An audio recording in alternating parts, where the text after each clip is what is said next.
रुद्राणां शङ्करश्चास्मि वित्तेशो यक्षरक्षसां वसूनां पावकश्चास्मि मेरुः शिखरिणामहम्। मैं समस्त रुद्रों में शिव हूँ, यक्षों तथा राक्षसों में संपत्ति का देवता कुबेर हूँ, वसुओं में अग्नि हूँ और समस्त पर्वतों में मेरु हूँ। हरे कृष्णा। भगवद गीता ओरी कोर्स में आपका स्वागत है। भगवद गीता प्राथमिक कोर्स के तीसरे दिन में हम अलग अलग दृष्टिकोण से समझे कि कैसे कृष्ण ही परम भगवान है और भगवान विष्णु भी भगवान की श्रेणी में आते हैं, जिनको विष्णु तत्व कहते हैं। लेकिन उस कोर्स में शिव जी के बारे में हम नहीं समझे थे, शिव जी के बारे में चर्चा नहीं किया था, क्योंकि शिव जी की स्थिति अलग है।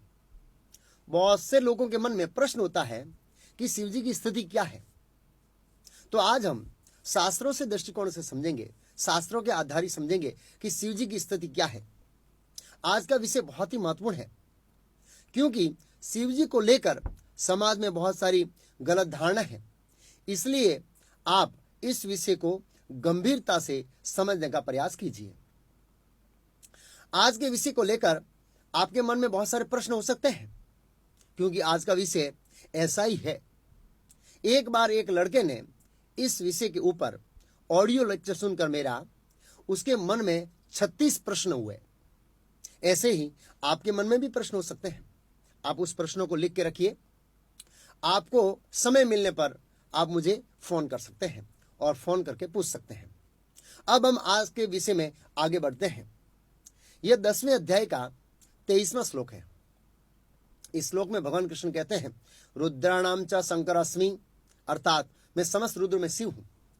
सामान्य लोग इस श्लोक को गलत तरीके से समझते हैं कि इस श्लोक के अनुसार कृष्ण ही शिव जी है, अर्थात अथवा शिव जी और कृष्ण दोनों एक है, अलग नहीं है। लेकिन वास्तव में ऐसा नहीं है। यही विषय तो आज हम समझेंगे। लोग क्या करते हैं, शास्त्रों को अपने मन के ढंग से समझने का प्रयास करते हैं, लेकिन शास्त्रों को अपने मानसिक कल्पना से नहीं समझ सकते हैं।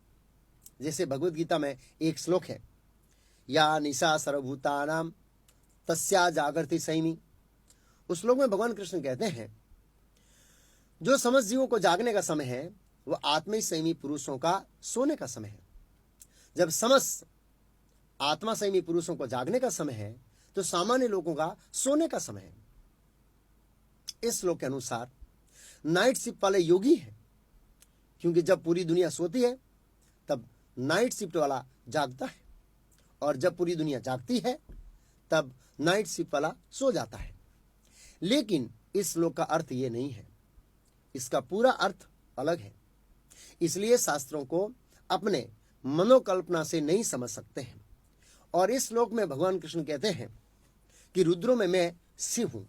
अगर इसका अर्थ ऐसा होता है कि शिव जी और कृष्ण दोनों एक ही है, तो भगवान ने इस श्लोक में आगे कहा है, वितेशो यक्ष रक्षसाम, अर्थात यक्षों तथा राक्षसों में संपत्ति का देव कुबेर में हूं।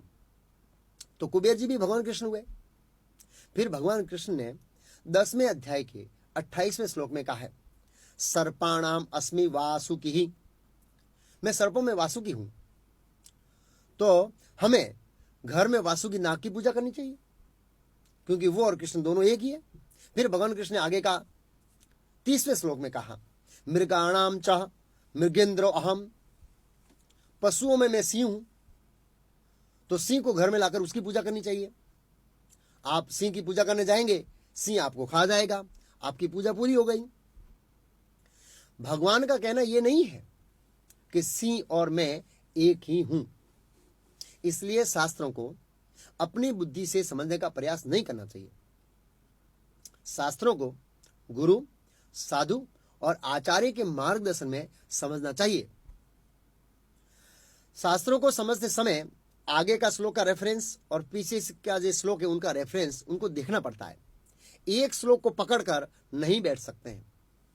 इस श्लोक का बैकग्राउंड ऐसा है कि अर्जुन ने 10वें अध्याय के श्लोक 16 और 17 में प्रश्न किया कि इस भौतिक जगत में जो आपकी विभूति है उसका वर्णन कीजिए कृष्ण।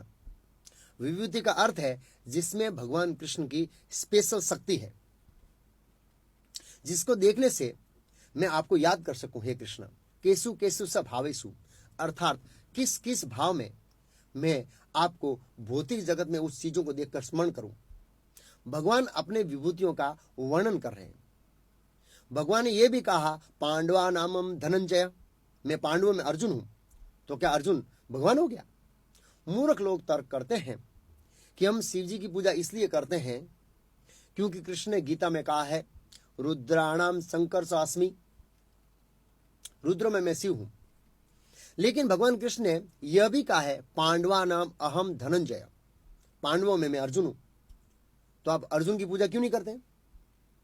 आप सिंह की पूजा क्यों नहीं करते? आप सर्प की पूजा क्यों नहीं करते? याद रखना, भगवान कृष्ण अपनी विभूतियों के बारे में बोल रहे हैं।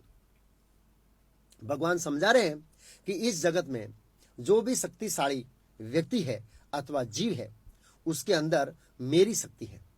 जैसे भगवान कृष्ण ने यहां पर कहा है रुद्राणाम चंकरसास्मि, समस्त रुद्रों में मैं शिव हूं। इसका अर्थ यह है कि शिव जी के अंदर जो शक्ति है या शिव जी का जो अस्तित्व है वो मेरे कारण है, वो कृष्ण के कारण है।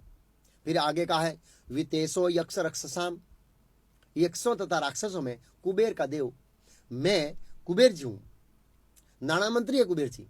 तो इस मनुष्य समाज में नाना मंत्री का पद किसके आधार पर टिका हुआ है? स्वाभाविक है, प्रधानमंत्री के आधार पर। ऐसे ही भगवान यही कहना चाहते हैं कि कुबेर जी का अस्तित्व मेरे कारण है।